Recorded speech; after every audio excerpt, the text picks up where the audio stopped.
ঢাকা ৮ আসনের সম্ভাব্য প্রার্থী ও ইনকিলাব মঞ্চের মুখপাত্র শরীফ ওসমান হাদির ওপর গুলি বর্ষণের ঘটনায় এক সন্দেহভাজনকে শনাক্ত করেছে ঢাকা মেট্রোপলিটন পুলিশ ডিএমপি। ঘটনাস্থলের সিসিটিভি ফুটেজ বিশ্লেষণ করে ওই ব্যক্তিকে প্রাথমিকভাবে শনাক্ত করা হয় বলে জানিয়েছে পুলিশ।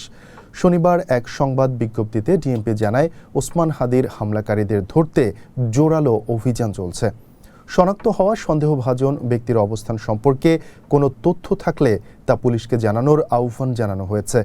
বলা হয়, যিনি তথ্য দেবেন তার পরিচয় সম্পূর্ণ গোপন রাখা হবে এবং তাকে পুরস্কারও দেওয়া হবে।